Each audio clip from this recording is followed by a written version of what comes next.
Welcome back to Wavecast, the official podcast of the Marine Institute of Memorial University. I'm your host, Eugenie, and today we are coming to you with our season finale episode that will be split into two parts. In this very exciting season finale, Wavecast hit the road and traveled to Holyrood to visit the newest addition to the Marine Institute, the launch. In this first part of the episode, I got to sit down and learn about the ins and outs of the launch from the director herself, Kelley Santos. So Kelley, welcome to the podcast today. We're very excited to be here and excited to get to talk to you about the launch today. So can you tell me a little bit about your background and how you ended up working here at the launch? So I've been with Memorial since 2009, and my background has been primarily in research. So coordinating and developing and managing a lot of collaborative partnerships. So with different units across Memorial and with different academic institutions. And that's really what my passion is. My passion has always been bringing people together around the table, the best and the brightest, to address problems and develop solutions for our oceans.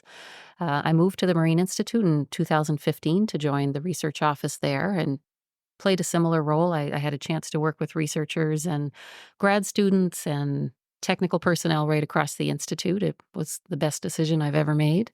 And I came into this role about 2.5 years ago as the director of the launch. So this was a new position that was created to oversee the day-to-day operations of everything that happens here. And with the significant expansion, with our new multipurpose facility, with our new infrastructure, our waterfront, all of the investment that's been made here, it's really significantly enhanced our capacity. And so this is a really exciting role to be in, to move into a new building, to move into this facility at a time when we're really ramping up just the caliber and just the level of research and development and engagement that we're doing here. It's been a very exciting 2.5 years. And I do want to ask you more about your day-to-day life. But before I do that, I just want to touch on a little bit more about what it means for you to also be in this ocean sector. Have you always been a fan of the ocean? Has this been sort of a driving force in your schooling and now in your career? Is that something that was important to you? It actually wasn't. My undergrad was focused on agriculture. So I'm a graduate of what was the Nova Scotia Agricultural College. It's now the Faculty of Agriculture with Dalhousie University in Truro, Nova Scotia. And I was very passionate about agriculture and farming at the time. We actually moved our family, my husband Mark and I moved our family from Nova Scotia to Newfoundland in 2009, when I was introduced to, working at MUN and just all of the really fantastic work that Memorial does in general. But then, the transition to the Marine Institute just really honed in on just the absolutely fantastic work that the Marine Institute does across so many different sectors. So basically anything that touches the ocean, we have some level of expertise under the umbrella of the Institute. So from that point on, I kind of dove right in and just really glad to be here and work with the people that we do. It's an incredibly exciting position for that reason. Yeah, and I can imagine, especially in your role, you get to oversee a lot of projects or get to see sort of a project come from the idea to then see it out there in the ocean and in the wild, which is very exciting. So to go back to what I was going to say before, which is, what is some of the things that you do on a day-to-day basis? What does that look like for you? A big part of my job at this point, because so much of what we've developed here is so new, a big part of my role is promotion and engagement. And so I joke a lot that I'm a glorified tour guide because I probably do, I don't know, a couple tours a month. But I think that really speaks to the fact that the launch is on the map and the Marine Institute is on the map. It speaks to our reputation. And it speaks to the fact that not only are we recognized locally, but nationally and internationally as well. And that's fairly significant for an organization the size of the Marine Institute. So on a regular basis, we are touring people, myself and the rest of the team here, through this facility, talking about all of the wonderful things that we do here. And that could be anyone from the federal or provincial government, from the local community.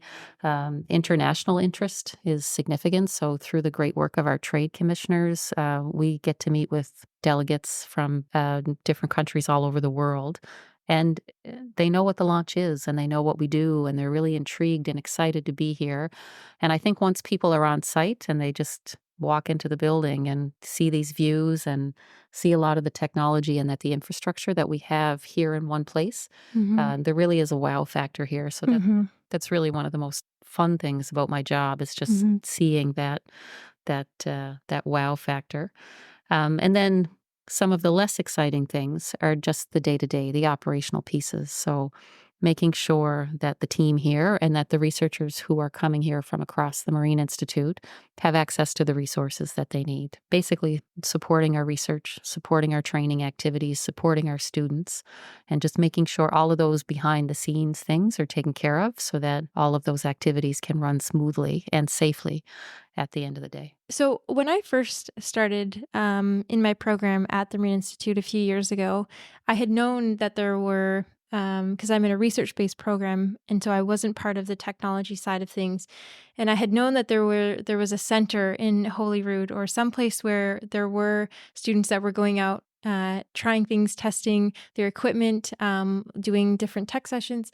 But at that time, it was not the launch. It was the building next door. Is that correct? That's right. Prior to the launch, prior to the rebranding, this was the Holyrood Marine Base, and it was established in 2008.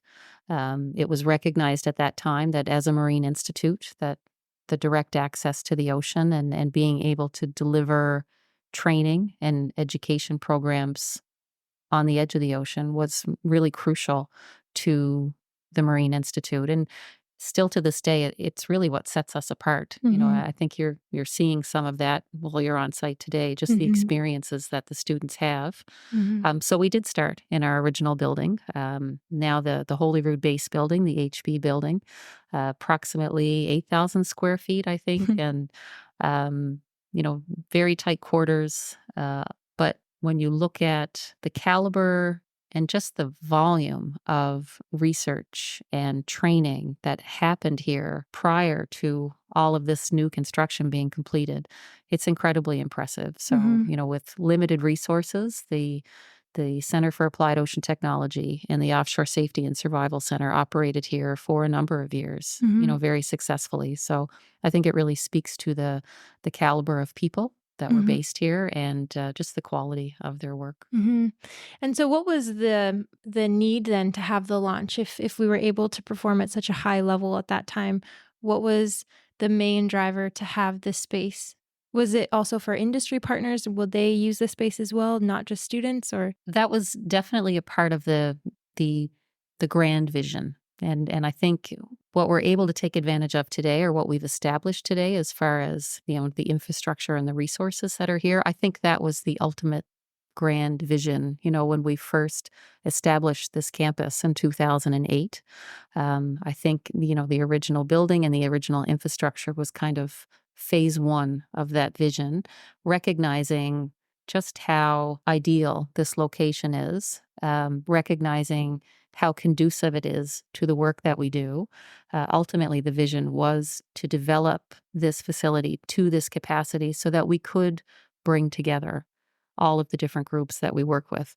That's something that really makes the Marine Institute unique, is that, we work with so many different sectors, so many different levels of government and industry and NGOs, and our students get a chance to be a part of all of that. So by expanding our capacity here, we're able to open our doors, expand, the number of projects that we can support, further develop the training opportunities and the experiential learning opportunities for our students, and basically just continue to evolve and expand the work that we do here. So as someone who's very new in this role, that's not lost on me, that this was a very grand vision that was kind of came to be a very long time ago. Actually kind of got a bit emotional at the grand opening, looking out, and a lot of the people that were a part of building this place they were able to join us for the open house. And it wasn't lost on me that this has been a vision that we've been building for a really long time. So it's exciting that way. It's very exciting.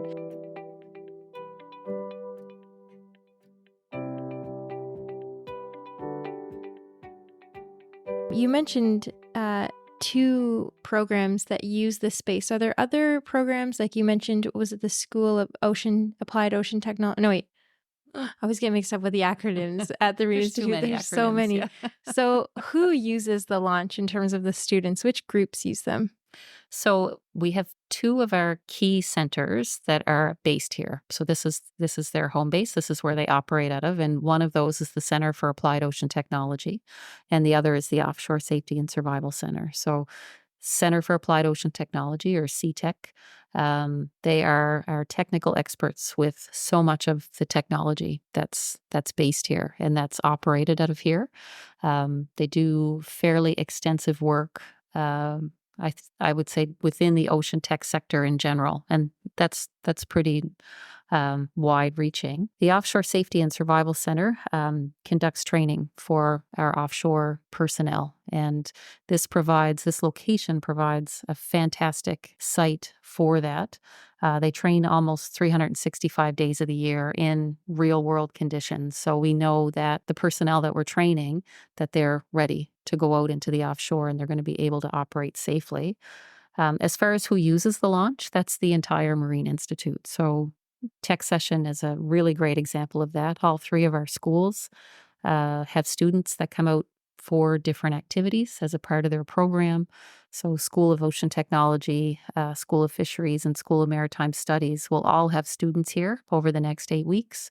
And it gives them a chance to get out of the classroom, to get their hands wet, to be out on the water, to work with the technology that they've been learning about in the classroom, to troubleshoot that technology when it doesn't work like it's supposed to collect the data they need to collect, and then to come back to home base and analyze that data. So I think it's really an aspect of our programs that sets the Marine Institute apart. The ability to access the water with a world-class facility like this, and to be able to gain that experience is something that it sets us apart, but it's also incredibly enticing for industry. So industry knows that our students, that our graduates are coming out of our programs, and they can transition really nicely into industry operations. To add to that, we had two students that were on our podcast who had gone to Grenada. Okay. And so they were in the marine environmental program. And afterwards, after we recorded the podcast, we were talking about how their program is structured and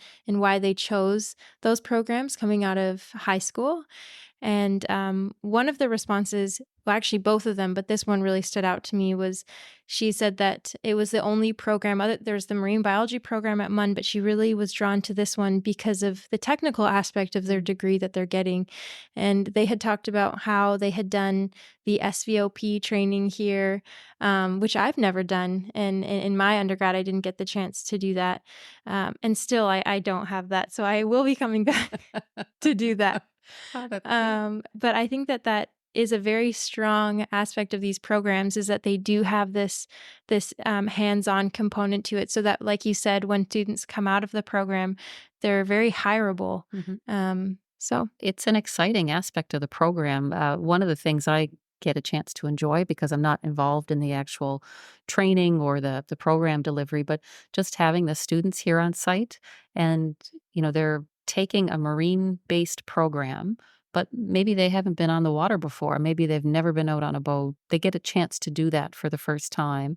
And what I've seen over the last couple of years that I've been here is Monday, people look a little bit nervous and a little bit unsure of themselves. But by Friday, you can see a level of confidence. They've been out on the water every day, and they're getting great instruction from our faculty. And you can see that level of comfort, I guess. And I think for a lot of people, that reinforces that, yeah, this is what I want to do for a living. This is what I see myself doing after I complete this program. And so it may seem minor, or it may seem like just a short period of time when you look at the full calendar year for these courses, but it makes a significant difference to work in the field and to be able to do that hands-on, that applied learning. Mm-hmm. Well, I will say, even coming out here today and driving out here and coming to Holyrood and now sitting in this beautiful room with sunny windows, and it's really nice outside, and there's people on the dock, and there's boats going in and out. I have to say that it's also really nice for me because most of my work is desk work, and at the moment, and so. Sometimes, especially in the ocean sector and the ocean science sector, especially where we end up at our computers a lot, it's nice to come out and sort of see your reason for being, your raison d'être, Yeah, that's a really good point. So it's nice. I do feel like there's almost like an exhale that comes from coming to the launch where you're just like, oh, right, this is why I'm doing this. And it's nice also with tech sessions being a lot of students, well, all of the students I'm assuming have just finished their exams, and then they jump right into tech sessions. So on one hand, you're saying, oh my gosh, why am I doing this? I have to study all the time. I'm in a library. And then the next week, you're out on a boat and it's sunny, wow, you might, it makes it a lot nicer of a transition. I think so too. That's a really excellent point. That's a great point. I think that's true for our instructors as well, because a lot of our instructors come from industry, so they've worked in industry. They've worked in marine sectors that have a lot of people. It's taken them offshore. They've done a lot of time at sea, and now they're in a classroom for most of the time. So I think the instructors enjoy that aspect of tech session as well, being able to come out here, take the students on the water, kind of get back to their roots a little bit. I do want to emphasize it takes a lot of people to make it happen, and we're really fortunate. We have a great team here, and everybody puts a lot of work in to making sure everything is ready to go so that students have a really positive experience here. I've always wondered about Holyrood, and this is maybe more of a question about why the Marine base was here before, but why was it that this place was chosen for the launch and the Marine base originally? That's a really good question. But the town itself, for, I guess a fairly small municipality, they're very innovative and very forward thinking for a small municipality. So the town itself has an initiative called the Oceans Holyrood Initiative. So they recognize the value in their location and the fact that, there is ample access to the ocean here and how beneficial that is for industry and for organizations like the Marine Institute. So they have a whole kind of strategic plan that's focused on maximizing opportunities around the oceans that benefit the town. And so the Marine Institute has become a big part of that over time. We've developed a really solid relationship with the town. They're incredibly supportive of us being here, and particularly when you look at where we're located, this is pretty prime real estate here in the town, and the town is very proud that we're here, and they promote a lot of the work that we do. So I think it's become a really great partnership that way. So a lot of the work that we do here ties really nicely into that innovative strategy that the town has, and the fact that we attract interest, we attract delegates and representatives and researchers from all over the world. That provides really great exposure to the town, and so I think it really is a win-win situation. And the other aspect too is you have a lot of, I'm assuming, you have a lot of students that are out there testing equipment, learning how to use equipment. And I would imagine that just by proxy, what's happened is that Holyrood has been extensively sampled in different ways. And so I would imagine also for a town that would be nice, because if there's some kind of environmental disaster that happens one day, or if there is some kind of change in the oceanography of the sort of the bay here, then they would be alerted quite quickly. Or it seems like it would be a nice relationship that way, because you can share data with them or let them know. It's very monitored, I guess is the word I'm trying to say. That's a really good point. Yeah, that's a really good point. And you're right. That's one of the things we really try to promote when we promote the entire location. So when you look at all of Holyrood Bay, it's very highly calibrated and very highly monitored. So From an ocean mapping perspective, we have established the bathymetry for the ocean floor here. When you look at the oceanographic conditions, we have several different pieces of infrastructure that are consistently monitoring what's happening here. So that could be temperature, oxygen levels, wave heights, wind speeds. So at any given time, we have a really solid understanding of what's happening here in the bay. And you're right, that information would be absolutely crucial if there was some sort of environmental incident, or there was some sort of event where that data would be very valuable. From our client's perspective, that information is valuable because it provides just solid baseline information for what the day-to-day environment is like, and they can incorporate that into different type of modeling exercises or activities that they're developing, or if they're looking at something out of the ordinary, they have that kind of baseline to start from. So we're able to provide that information to our clients as well, and our researchers.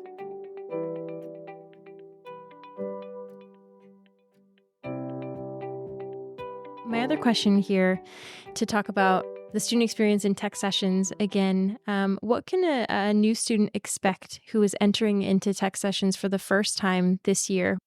So they're going to be spending a lot of time here rather than in the classroom at Ridge Road.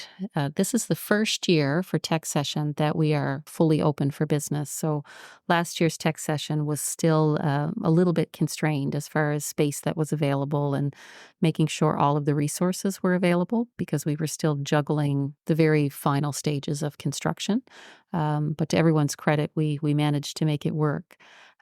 This year, what I'm really excited about is that students can come out here and they can get comfortable. So they have classroom space. We've got lots of great spaces for them to grab their lunch, to duck into the computer lab, to analyze any data that they're collecting, places to keep their things, to get suited up before they go out on the water. So students can come out here, or expect to come out here, and spend the day, or spend 4 or 5 days over their week here at the launch, rather than part of their days at Ridge Road and part of their days out here. From the perspective of the instructors, it's going to really improve the program delivery. So maybe they're out on the water for half a day, but then they come back into the classroom to kind of debrief on how that went, or to talk about some of the things that didn't go so well, and how are they going to regroup when they come back out tomorrow. Maybe they've been out mapping or collecting data, and they can bring that back. Spend a few hours in the computer lab before they finish their day. Make sure that what they collected is solid, that it's usable, that it's being managed properly, and then they can debrief and they can get ready for the next day. So I think holistically, we're able to offer all of the space and the access to the vessels and all of the resources that our instructors and our students need, just to do some really great work here. So. Mm-hmm.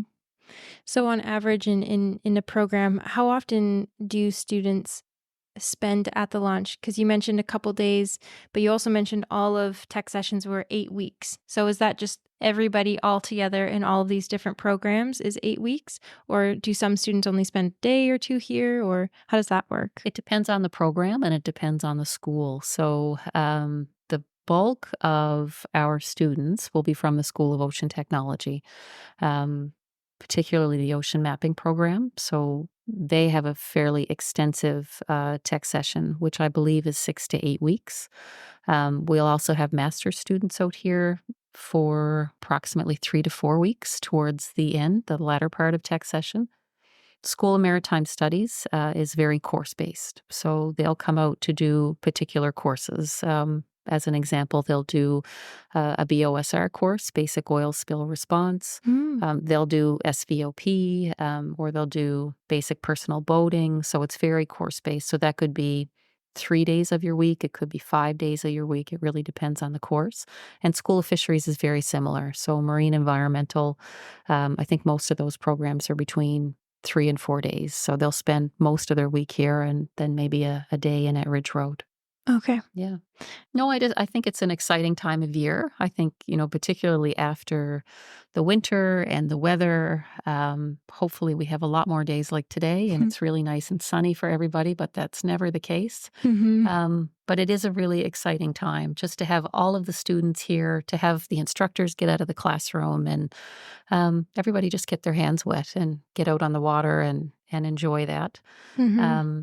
There's a lot of moving parts, and so we're very fortunate to have a great team that makes sure all of the boats are ready to go, that makes sure that, everything I've just described to you around the schedule is a bit of a juggling nightmare when you look at, how we're I can coordinating all of the imagine. different resources. So there's a lot of people that come together to make that happen. So just really grateful for having a really good team and everybody coming together to make sure ultimately that the students and the instructors have the best experience when they come out here. Mm-hmm. So yeah, it's going to be a lot of fun. A few barbecues here and there on nice Oh, days. barbecues. Oh, that Yeah. sounds nice. Yeah, we'll try to incorporate some of those things on the nice days as much as we possibly can, just to have some downtime with students and give the instructors a break. And it's a beautiful location, so I'm just hoping everybody really enjoys themselves.